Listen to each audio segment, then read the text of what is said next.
Detail చూసినట్టయితే municipal ఎన్నికల ప్రచార పర్వంలో బీఆర్ఎస్ పార్టీ దూసుకుపోతోంది. మూడంచుల పగడ్బందీ వ్యూహంతో ఓటర్లలో చైతన్యం తెస్తోంది. మున్సిపాలిటీల వారీగా ఇన్ఛార్జ్లను నియమించి పక్క ప్రణాళికతో క్యాంపెయిన్ను హోరెత్తిస్తోంది. గులాబీ అగ్రనేతలు కేటీఆర్, హరీష్ రావు ప్రచార పర్వాన్ని తమ భుజాన వేసుకున్నారు. ఎంపీలు, ఎమ్మెల్యేలు, మాజీ మంత్రులు, మాజీ ప్రజా ప్రతినిధులు సైతం ప్రచారంలో బిజీగా ఉన్నారు.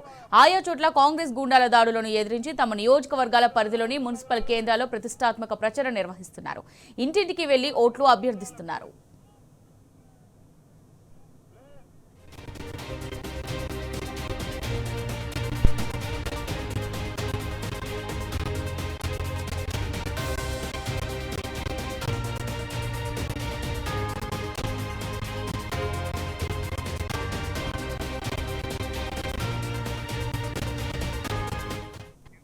బీఆర్ఎస్ వర్కింగ్ ప్రెసిడెంట్ కేటీఆర్ ఇవాళ హన్మకొండ, జయశంకర్ భూపాలపల్లి, మహబూబాబాద్ జిల్లాలో పర్యటించనున్నారు.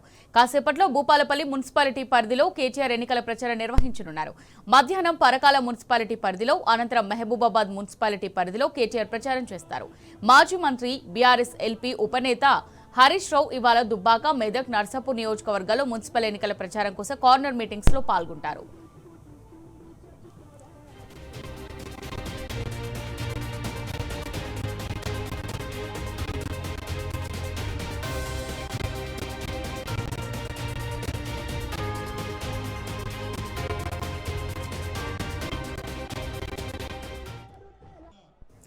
దీనికి సంబంధించి మరిన్ని డీటెయిల్స్ మా రిపోర్టర్ రవికాంత్ లైవ్ ద్వారా అందిస్తారు. రవికాంత్, మరి బీఆర్ఎస్ వర్కింగ్ ప్రెసిడెంట్ కేటీఆర్ పర్యటనకు సంబంధించి మీ దగ్గర ఉన్న వివరాలేంటి? సమూల్య, ఇవాళ రెండవ రోజు ఉమ్మడి వరంగల్ జిల్లాలో బీఆర్ఎస్ వర్కింగ్ ప్రెసిడెంట్ కేటీఆర్ పర్యటిస్తున్నటువంటి సందర్భం కనిపిస్తూ ఉంది. ఇవాళ 3 మున్సిపాలిటీలకు సంబంధించి మొదటగా భూపాలపల్లి మున్సిపాలిటీకి ఉదయం 10 గంటల తర్వాత కేటీఆర్ గారు చేరుకుంటారు. ఇక్కడ భారీ రోడ్ షో జరగనుంది. ఆ తర్వాత పరకాలలో కూడా ప్రచారం నిర్వహిస్తారు. బీఆర్ఎస్ అభ్యర్థుల తరఫున బీఆర్ఎస్ అభ్యర్థుల గెలుపు కోరుతూ బీఆర్ఎస్ వర్కింగ్ ప్రెసిడెంట్ కేటీఆర్ ప్రచారం నిర్వహిస్తారు. ఆ తర్వాత మహబూబాబాద్ మున్సిపాలిటీ పరిధిలో కూడా ఆయన ప్రచారం నిర్వహించనున్నారు. ఇవాళ 5 గంటల వరకు ప్రచారం పూర్తవుతుంది కాబట్టి ఈ 5 గంటల లోపు ఈ 3 మున్సిపాలిటీల పరిధిలో కేటీఆర్ గారు ప్రచారం నిర్వహించనున్నారు. మనం ప్రస్తుతానికి భూపాలపల్లి మున్సిపాలిటీ పరిధిలో ఉన్నాము. మనతో పాటు గండ్ర వెంకటరమణరెడ్డి గారు. అంతకుముందే మున్సిపల్ ఎన్నికల పురపోరు స్టార్ట్ అయినప్పటి నుంచే బస్తీ బాట కార్యక్రమం కూడా చేపట్టారు. సార్, వాళ్ళ కేటీఆర్ గారు షెడ్యూల్ ఎలా ఉండబోతుంది? భూపాలపల్లి మున్సిపాలిటీ ప్రజలకు సంబంధించి ఓటర్ల నాడు ఎలా ఉంది సార్? ఈరోజు కేటీఆర్ గారు ఇప్పుడు 10 గంటలకు భూపాలపల్లి చేరుకుంటారు. మరి ఇక్కడి నుంచి వారు కొద్ది దూరం జయశంకర్ గారికి పూలమాల, అంబేద్కర్ గారికి మరి డాక్టర్ బాబాసాహెబ్ అంబేద్కర్ గారి ముందుకు వెళ్తున్నాం కాబట్టి వారికి కూడా పూలమాలను సమర్పించుకొని అక్కడి నుంచి బహిరంగ పార్టీ మన శ్రేణులు ప్రజలను ఉద్దేశించి వారు ప్రసంగిస్తారు. ఇప్పటికే ప్రజల యొక్క మోడంతా కూడా బీఆర్ఎస్ వైపు ఉంది కాబట్టి ముఖ్యమంత్రి సాక్షాత్తు రావాల్సిన పరిస్థితి వచ్చింది. ముఖ్యమంత్రి రంగప్రవేశం చేసి ఈరోజు మరి ఏదో చేస్తాడనుకుంటే ఏం లేకుండా వట్టి చేతిలో పోయినట్టుగా ఉన్నది తప్ప ఏం లేదు. ఇవంతా కూడా ప్రచారం, ఆర్భాటం తప్ప ప్రజలకు భావన. కాబట్టి ఖచ్చితంగా మోడంతా కూడా బీఆర్ఎస్ వైపు ఉంది. బీఆర్ఎస్ పార్టీ ఇక్కడ భూపాలపల్లిలో మున్సిపల్ చైర్మన్ కైవసం చేసుకుంటాం. తప్పకుండా మా నాయకత్వంలోనే, కేసీఆర్ గారి నాయకత్వంలో భవిష్యత్తులో కూడా భూపాలపల్లి సమగ్ర అభివృద్ధి చేసుకుంటాం. ఇప్పుడు జరిగిన అభివృద్ధి కూడా కేసీఆర్ గారి నాయకత్వంలోనే. ఈరోజు వచ్చిన ఒక హాస్పిటల్ వచ్చినా, ఈరోజు సింగరేణి కార్మికులకు క్వార్టర్స్ వచ్చినా, ఇవన్నీ కూడా కేసీఆర్ గారి నాయకత్వంలో జరిగినాయి. మరింత జరగాల్సినవి కూడా కేసీఆర్ గారి నాయకత్వంలో జరుగుతాయి. ఈరోజు రాష్ట్ర ముఖ్యమంత్రి పచ్చి అబద్ధాలు మాట్లాడుతున్నాడు. మరి ముఖ్యమంత్రి అనేవాడు ఒక ముఖ్యమంత్రి మాట్లాడితే వాస్తవాలకు దగ్గర ఉండాలి, వాస్తవాలు మాట్లాడాలి. మరి బైపాస్ రోడ్డు, నేను భూపాలపల్లి ఈరోజు జాతీయ రహదారి మీద పోయేటువంటి యాక్సిడెంట్స్ ఉన్నాయి. దాన్ని నివారించాలంటే ఒక బైపాస్ రోడ్ కావాలని గతంలో కేంద్ర ప్రభుత్వంతో, ఆనాడు ఉండేటువంటి మినిస్టర్, ఇప్పుడు ఆయనే ఉన్నాడు, నితిన్ గడ్కరీ గారిని పార్లమెంట్ సభ్యులతో కలిసి వారు రిప్రజెంట్ చేసినాం. వారు చెప్పింది ఏంటంటే, మేము కొత్తగా ఆల్రెడీ ఉంది కాబట్టి మీరు బైపాస్ అడుగుతున్నారు కాబట్టి మీరు ప్రభుత్వం ద్వారా ఏమన్నా ల్యాండ్ అక్విజిషన్ పూర్తి చేస్తే మేము పూర్తి చేస్తామన్నారు. దానికి అనుగుణంగానే నేను ఆనాటి ముఖ్యమంత్రి కేటీఆర్ గారిని కోరితే కేటీఆర్ గారే ఆ జీవో కాపీ తెచ్చి భూపాలపల్లి బహిరంగ సభలో నాకు కాపీ కూడా ఇవ్వడం జరిగింది. మరి వీళ్ళు ఏం చేసినారని అంటున్నాడు. మరి ఈరోజు ఎమ్మెల్యే అయిన వ్యక్తి ఆ రోడ్డును అట్లా కాకుండా అట్లా గన్పూర్ వెళ్ళి తీసుకెళ్దామని ప్రయత్నం చేసిండు. అంతా కూడా ఫారెస్ట్ ల్యాండ్, అది ఎవరికి ఉపయోగపడం కాబట్టి మళ్ళీ ఆ ఆలోచన విరమించుకొని ఇప్పుడు మళ్ళీ అన్ని ప్రజల నుంచి వస్తున్న వ్యతిరేకత తప్పించుకోవడానికి ఈరోజు సన్నాయి నొక్కులు నొక్కుతూ ఉన్నాడు తప్ప ఏం లేదు. ఈ పాలకులకు ఈ ప్రాంతాన్ని అభివృద్ధి చేయాలనేటువంటి సంకల్పం లేదు. సంకల్పం లేకపోకపోని జిల్లాల విషయంలో ఇప్పటికే రాష్ట్ర ప్రభుత్వం జిల్లాల ఏర్పాటును అశాస్త్రీయంగా జరిగింది. ఈ జిల్లాల యొక్క కుదింపే సరిగా లేదు, కూర్పే సరిగా లేదు, జిల్లాలను తగ్గియాల్సిన అవసరం ఉంది అని అసెంబ్లీలో చెప్పిండు మంత్రి రెవెన్యూ మినిస్టర్. అదేవిధంగా బయటకు వచ్చి తర్వాత కూడా మేము అనుకున్నాం, తర్వాత రాష్ట్ర క్యాబినెట్ మొట్టమొదటిసారిగా అవుట్ ఆఫ్ ది హైదరాబాద్ మేడారంలో జరిపినటువంటి క్యాబినెట్ మీటింగ్లో జిల్లాల ఏర్పాటును కుదించడానికి ఒక కమిషన్ వేసింది. మరి ఈరోజు మళ్ళీ వచ్చి మేము జిల్లాలు తగ్గిస్తలేమని మరి మాట్లాడడం ఏదవుతుందో ప్రజల నుంచి వ్యతిరేకత వస్తున్నది.